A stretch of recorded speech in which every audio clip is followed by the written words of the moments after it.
Bonjour et bienvenue dans notre temps d'enseignement, bienvenue dans notre temps de partage, dans notre temps de méditation, dans ce programme à l'écoute de la parole de Dieu. Nous sommes contents et nous sommes ravis de vous retrouver une fois de plus dans notre programme, dans cette plateforme où le Seigneur envoie sa parole afin de nous faire du bien, afin de nous éclairer, afin de compléter ce que nous apprenons tous les dimanches à l'église. Parce qu'on ne peut pas tout enseigner le dimanche, c'est très difficile de tout faire. Il y a tellement de choses que le Seigneur veut nous apprendre, il y a tellement de choses auxquelles nous sommes confrontés. Nous avons vraiment besoin de continuer à apprendre constamment. Alors ce programme est un programme de partage, de méditation de la parole, est un programme d'échange, parce qu'il vous est permis de poser des questions et nous trouvons un temps pour répondre aux questions. Donc sans plus tarder, nous allons incliner la tête, nous allons rendre grâce à Dieu. Seigneur, merci pour ce temps, merci pour cette plateforme, merci aussi pour ce jour nouveau, pour la vie que tu mets au-dedans de nous et pour ton souffle au-dedans de nous. Nous sommes reconnaissants que c'est par toi que nous vivons, c'est par ta grâce que nous avançons. Seigneur, nous voulons que tu prennes le contrôle de toutes choses pendant ce temps. Étends ta main afin que ta parole soit vraiment cette lumière sur notre sentier, afin qu'elle nous éclaire et qu'elle nous donne la force, afin que tu puisses atteindre les projets que tu poursuis au-dedans de nous. Nous te demandons de nous parler. Esprit de Dieu, prends le contrôle de toutes choses, fais ton ministère maintenant. C'est ton travail de nous enseigner, c'est ton travail de nous conduire. Nous sommes là et nous nous soumettons à toi, Esprit de Dieu. Parle à nos cœurs, guéris quelqu'un. Au nom de Jésus-Christ. Amen. Alors encore une fois de plus, bienvenue mon frère, bienvenue ma sœur, bienvenue à vous qui vous connectez aussi pour la première fois à ce programme.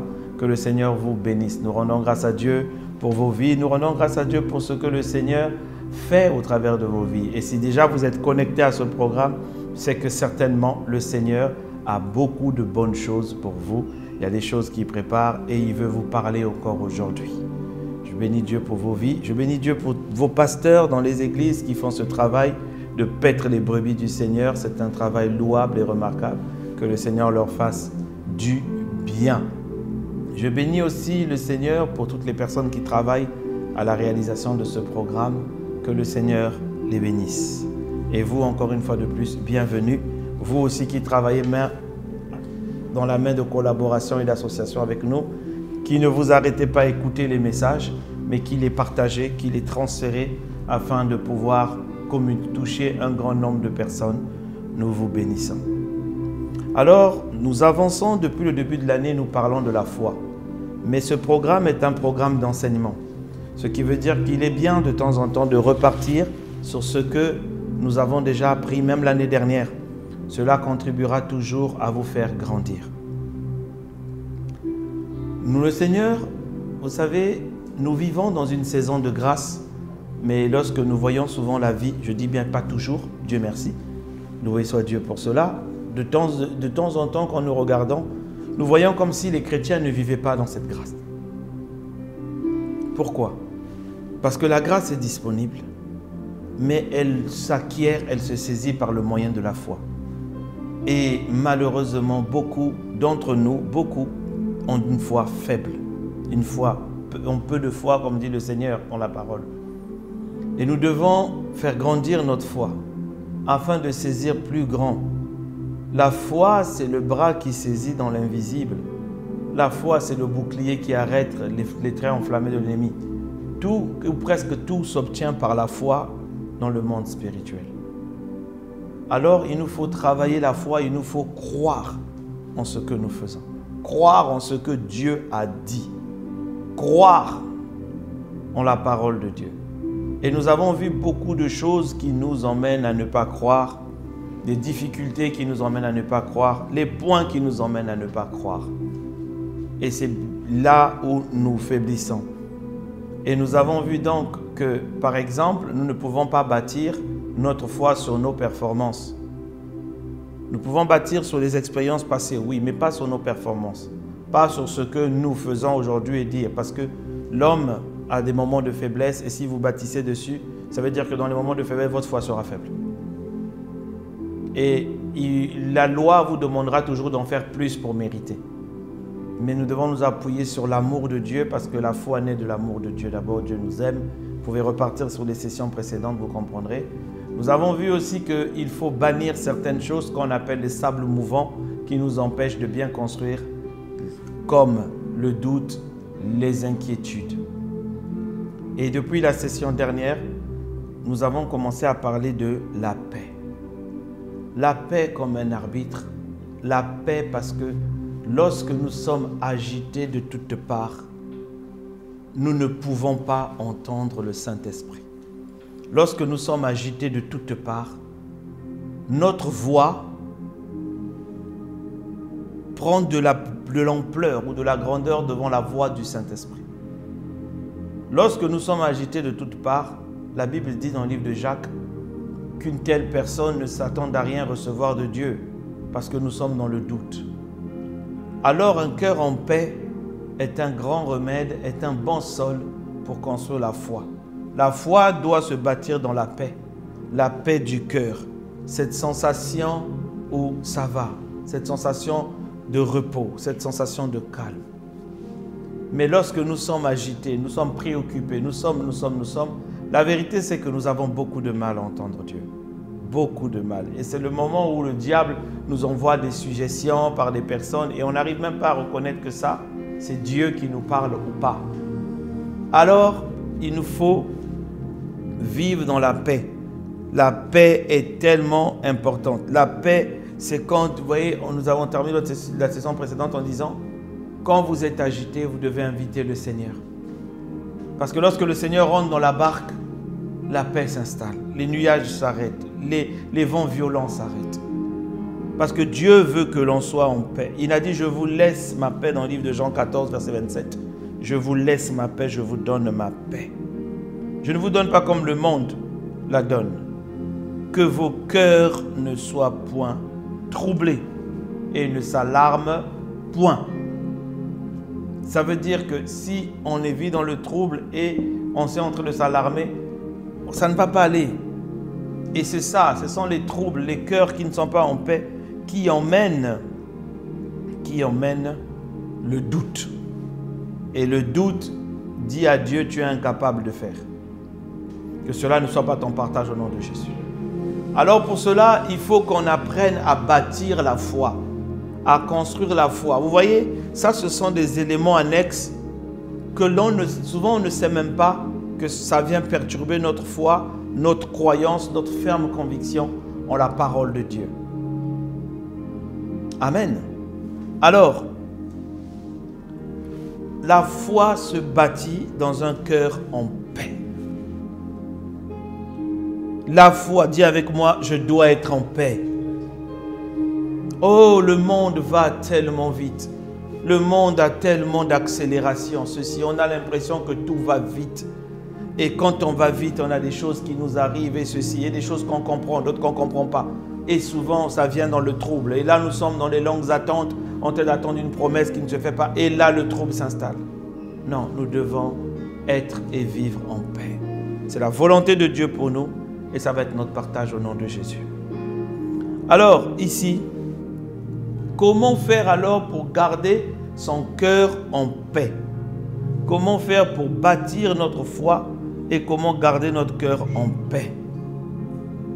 La première chose, vraiment, c'est que la paix nous a été donnée par Jésus-Christ.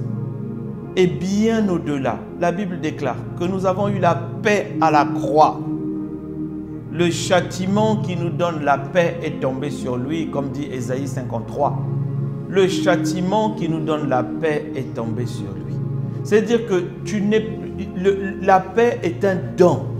Tu dois recevoir la paix, tu dois l'accepter. Tu dois lui dire, je veux la paix. Tu dois prier en disant, remplis-moi de ta paix, Seigneur. Que les situations qui me troublent, m'agacent, m'embêtent, se taisent. Remplis-moi de paix. Pourquoi? Parce que tu as payé à la croix pour que j'ai la paix. Pour que j'ai la paix.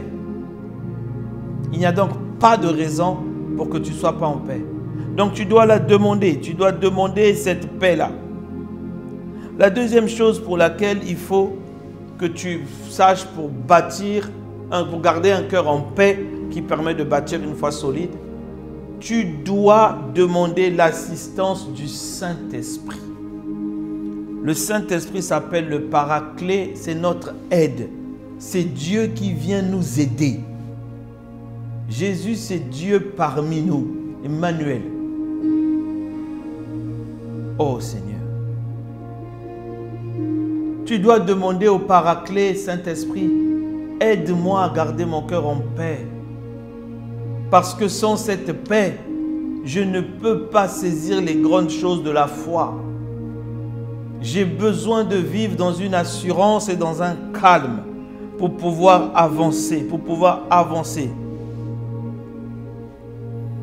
Et le Saint-Esprit lui-même n'arrive pas à t'enseigner lorsque tu manques de paix. Parce que quand Dieu te parle, c'est l'Esprit qui te parle. Et dans bien des cas, le manque de paix nous empêche d'entendre l'Esprit de Dieu. Donc avant même qu'il parle, il a besoin que tu sois en paix. Vous voyez, quand Moïse est monté rencontrer le Seigneur pour apprendre les 10 commandements, la Bible dit qu'il resta 6 jours à peu près dans la présence de Dieu sans que Dieu ne dise un mot. Parce qu'il fallait que son âme se calme. 6 jours. Et le 7e jour, le Seigneur a commencé à parler. Regardez quand vous commencez à prier. Dès que tu fermes les yeux, tellement de choses t'arrivent, tellement de choses t'arrivent. Il faut prendre le temps. Voilà pourquoi souvent nous prenons le temps d'adorer, de chanter avant de pouvoir rentrer dans la présence de Dieu et prier. Parce que si nous n'avons pas un cœur en paix, il nous est difficile d'entendre le Saint-Esprit. Alors tu dois demander son aide. Aide-moi à garder mon cœur en paix, Esprit de Dieu. Donne-moi la force. Parce qu'à lui, il a été dit qu'il nous apprendra toutes choses. Ça veut dire que tu peux t'appuyer sur le Saint-Esprit pour que le Saint-Esprit t'apprenne à vivre dans la paix et à garder ton cœur. Il sait ce qu'il convient de faire. Il sait comment te sortir dans cette situation. Il y a des moments où la paix, où les troubles viennent parce que nous avons une situation que nous rencontrons. Mais quand le Saint-Esprit, tu demandes son aide, il va te donner juste la solution. Le simple fait que tu aies la solution, ton cœur s'apaise. Ton cœur s'apaise. Tu dois lui dire, Saint-Esprit, remplis-moi de ta paix. J'ai besoin de ta paix. J'ai besoin d'avoir ce cœur qui croit et qui n'est pas troublé. Parce que comment bâtir une foi grande lorsque les sables mouvants, lorsque nous sommes sur des sables qui bougent, et le cœur qui n'est pas en paix est un sol qui ne peut pas produire. Parce que la foi vient de ce que l'on entend, ce qu'on entend de la parole de Dieu. Et le Seigneur Jésus a dit, la semence, c'est la parole qui tombe dans le cœur. C'est-à-dire que si le cœur est un cœur troublé, le sol est donc troublé, la semence ne pourra pas pousser. Regardez autour de nous, combien de personnes sont troublées. Combien de personnes manquent de paix et combien n'arrivent même pas seulement à dire « Saint-Esprit, j'ai besoin de ta paix ». Ils vont prier pendant 1 heure, 2 heures, mais ils n'arrivent pas à dire « Saint-Esprit, j'ai besoin de ta paix. Aide-moi à être en paix ». Il y a des moments où tu passes avec Dieu, tu ne cherches pas grand-chose. Tu rentres juste dans sa présence.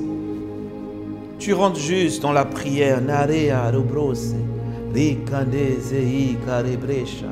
Esprit de Dieu, remplis-moi. Esprit de Dieu, donne-moi ta paix. Esprit de Dieu, inonde mon cœur. Esprit de Dieu, j'ai besoin de toi. Oh Saint-Esprit, tu pries et tu parles au Seigneur. Tu ne demandes pas, tu dis juste remplis-moi. Remplis-moi de ta paix. Apaise mon cœur. Donne-moi la force de continuer à croire. C'est comme ça que tu bâtis une foi solide. Prends des moments de qualité avec le Seigneur. Des moments pas seulement pour faire monter des requêtes, des réponses, des requêtes. Prends des moments où tu t'assois simplement dans la présence de Dieu et tu commences par lui parler de te donner la paix. De te donner la paix. Tu as besoin de paix, mon frère. Tu as besoin de paix, ma soeur. Tu en as besoin. Tu as besoin. Oh Seigneur. Il a dit, je vous donne ma paix. Je vous laisse ma paix, je vous donne ma paix. Jean 14, 27. Je ne vous donne pas comme le monde donne. Il donne et il retire. Vous voyez, quand vous avez une paix parce que vous avez une bonne nouvelle, c'est que le jour où vous en avez une mauvaise, vous perdez la paix. Or, notre but, ce n'est pas de bâtir une foi forte dans un domaine. Non, c'est que notre foi soit élevée dans tous les domaines. Et il faut la paix. Le monde va tellement vite. Il y a tellement de choses à gérer. Vous devez être calme. Voilà pourquoi la Bible parle dans le livre d'Ésaïe 30, verset 15 et dit, c'est dans la tranquillité. C'est dans la tranquillité que sera votre force. C'est dans le calme et la confiance en Dieu que sera votre force et la tranquillité que sera votre salut. Amen. Ésaïe 30, 15. C'est dans la tranquillité et c'est dans... Oh là là, le mot m'échappe. Et dans le repos que sera votre force. Il faut apprendre le repos de l'esprit.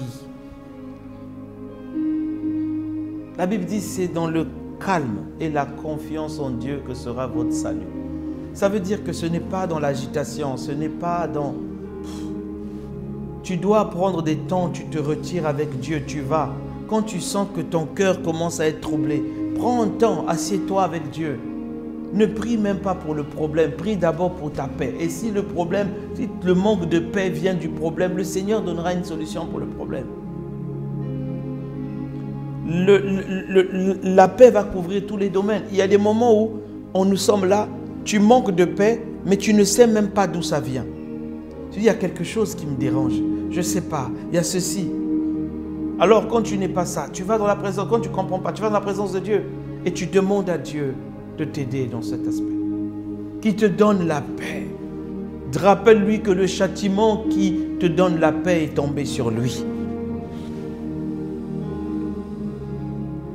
Tu vois des gens qui marchent, ils sont agités, ils n'arrivent même pas à entendre Dieu. Et donc, c'est ici, ils n'entendent pas Dieu, ils n'ont pas la direction à suivre. Et la foi lâche, et le doute s'installe, les inquiétudes augmentent. Nous avons besoin de paix. Nous avons besoin de paix. Et la première étape, c'est recevoir la paix. Deuxième, c'est demander au Saint-Esprit de nous aider à garder notre cœur en paix. Alors, comment bâtir encore notre foi? Comment bâtir notre foi et comment garder notre cœur en paix? La deuxième étape, vous voyez, il y a trouver la paix lorsque nous sommes troublés. On a expliqué. Mais il y a vivre dans la paix. Ça veut dire que vous avez des gens, vous les voyez, ils sont toujours en paix. Toujours souriants, toujours joyeux. Que cela soit ton partage au nom de Jésus. Ça sera ton partage et c'est déjà ton partage en 2025 au nom de Jésus-Christ. La paix. Alors comment vivre dans un état constamment de paix? Et ce genre de personnes, tout leur réussit. Et on croit souvent que c'est parce que tout leur réussit qu'ils sont en paix. Non. C'est parce qu'ils sont en paix qu'ils font confiance à Dieu. Ils font confiance à Dieu. Vous voyez, la Bible dit dans le livre de 2 Pierre au verset 1 à 2, Simon Pierre, serviteur et apôtre de Jésus-Christ, à ceux qui ont reçu en partage une foi du même prix que la nôtre, par la justice de notre Dieu Sauveur Jésus-Christ. Que la grâce et la paix vous soient multipliées. Multipliées. C'est-à-dire que quand le jour où le Seigneur me parlait de ce verset, il expliquait que, vous voyez, vous pouvez être autour de plusieurs personnes. Il y a des gens sur qui vous voyez qu'ils ont une grâce supérieure. Il y a d'autres, vous voyez qu'ils ont une paix supérieure. On prie tous, mais lui, sa grâce, on dirait qu'il y en a plus. Mais non, c'est que simplement, sa grâce lui a été multipliée. Comme la paix peut être multipliée. Pas ajoutée, mais multipliée. Comment? Il dit que la paix, que la grâce et la paix vous soient multipliées par la connaissance de Dieu et de Jésus notre Seigneur. Donc l'un des objectifs de ce programme à l'écoute de la parole, quand on dit que le but c'est de mieux connaître Dieu, c'est qu'au travers de cette connaissance, la grâce et la paix te soient à toi et à moi multipliées. La grâce et la paix vous soient multipliées. Dans la version New Living Translation, qui vient de l'anglais, la Bible dit que Dieu vous donne plus de grâce et de paix au fur et à mesure que votre connaissance de Dieu et de Jésus-Christ grandit. Ça veut dire quoi? Ça veut dire que l'un des critères pour avoir la paix et vivre dans la paix et multiplier sa paix, c'est de connaître Dieu. C'est d'apprendre à connaître Dieu. C'est d'apprendre à savoir comment il fonctionne.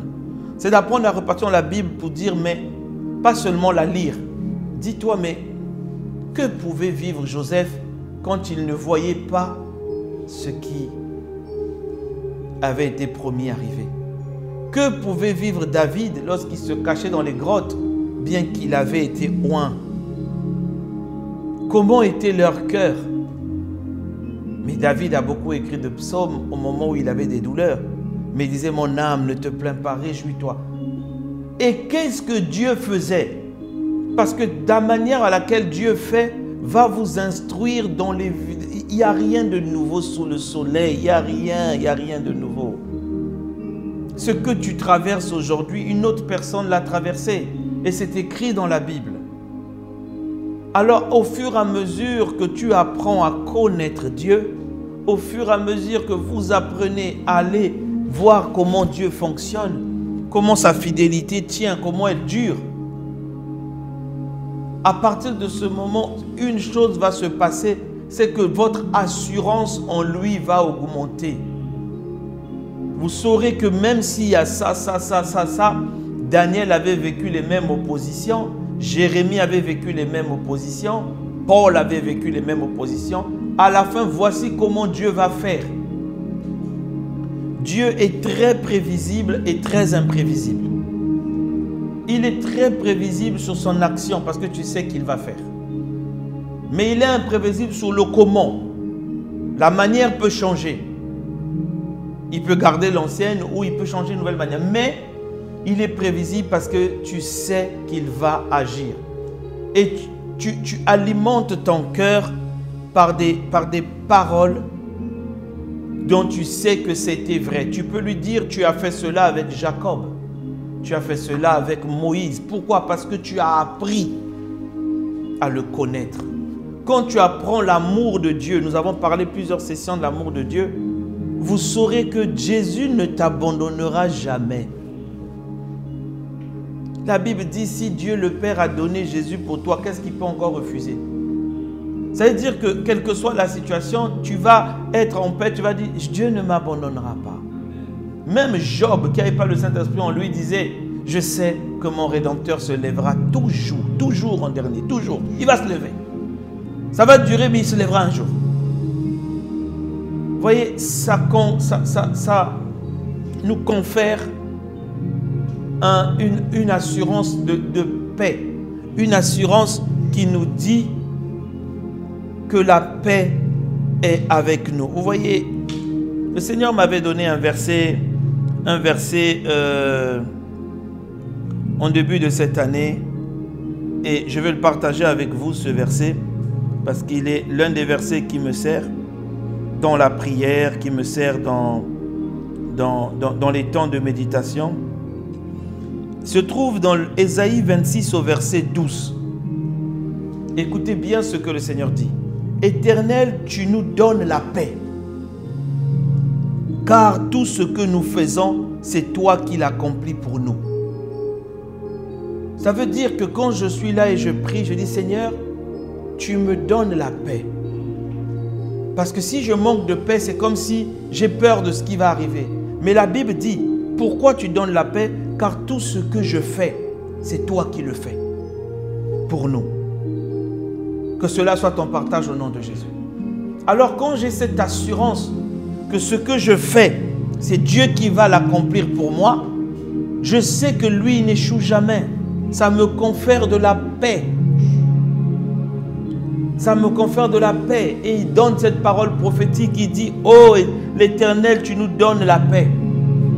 Car tout ce que nous faisons, c'est toi qui l'accomplis pour nous.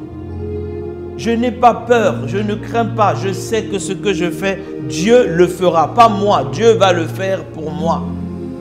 Voilà pourquoi je suis dans l'assurance. Voilà pourquoi nous sommes dans l'assurance. Je vais chuter avec ça.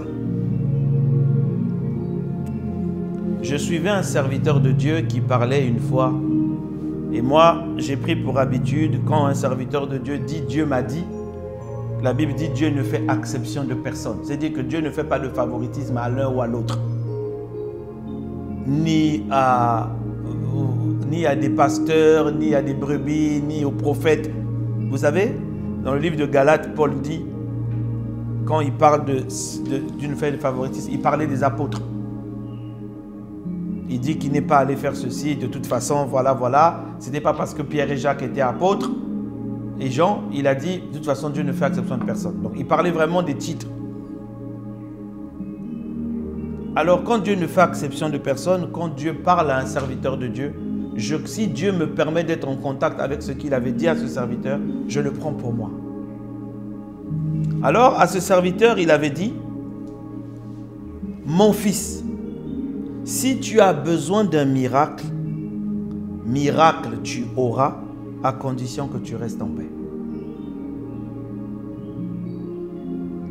Mon fils, si tu as besoin d'un miracle, tu auras à condition que tu restes en paix. »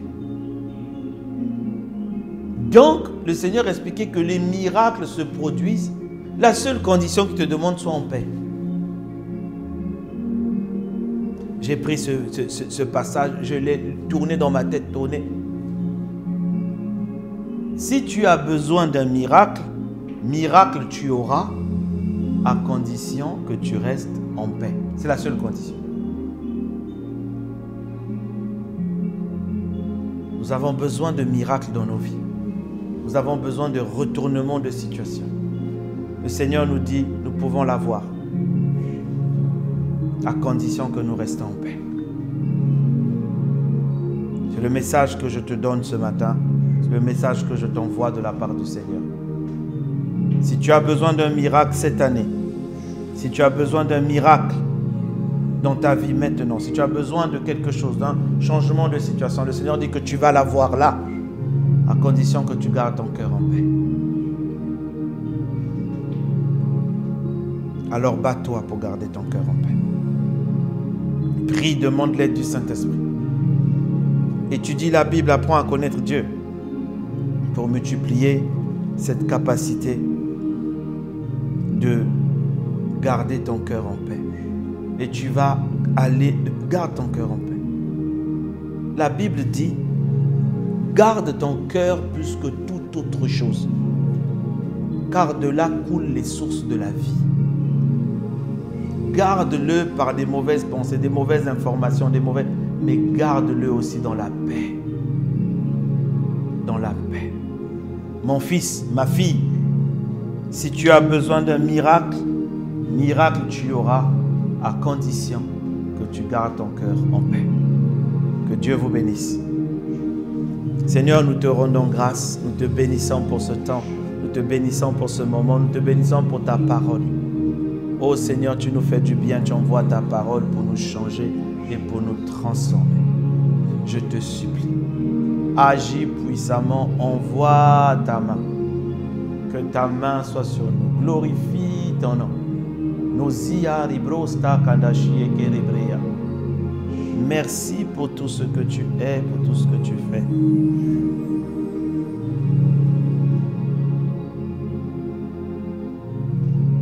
Merci Seigneur. Gloire te soit rendue à toi et à toi seul. Amen. Que le Seigneur garde vos cœurs dans la paix, dans le shalom, le peace, paix, shalom, kimia. Que le Seigneur garde ton cœur dans la paix. Que tout ce qui te troublait se taise. Et ton miracle, tu l'auras. Je prie pour que les miracles se produisent, pour que les situations qui étaient bloquées dans ta vie s'ouvrent au nom de Jésus-Christ. Par cette parole, garde ton cœur en paix. Le Saint-Esprit confirme les paroles au nom de Jésus. Que Dieu vous bénisse. À vous qui n'avez pas encore donné votre vie à Jésus, c'est le moment de rentrer dans cette paix. Si tu n'as pas encore donné ta vie à Jésus, c'est le moment de rentrer dans cette paix. Donc ne te déconnecte pas tout de suite. Reste connecté avec nous et envoyez-nous vos messages. À vous qui avez suivi cette parole, mettez-la en pratique. Et partagez aussi pour expliquer aux gens comment faire pour avoir la paix et la garder et la multiplier. Que Dieu vous bénisse. À la prochaine session.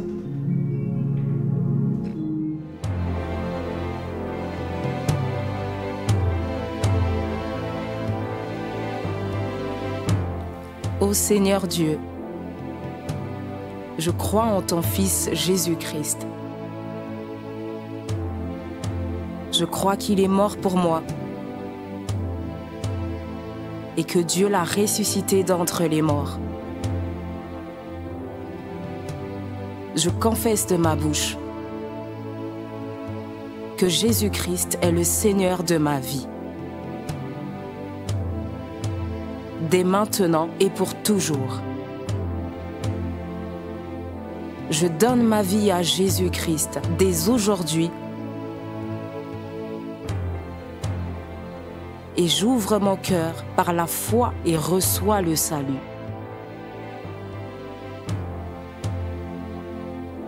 Je reçois maintenant la vie éternelle dans mon esprit. Merci Seigneur d'écouter ma prière. Mes péchés ont été lavés par le sang de Jésus.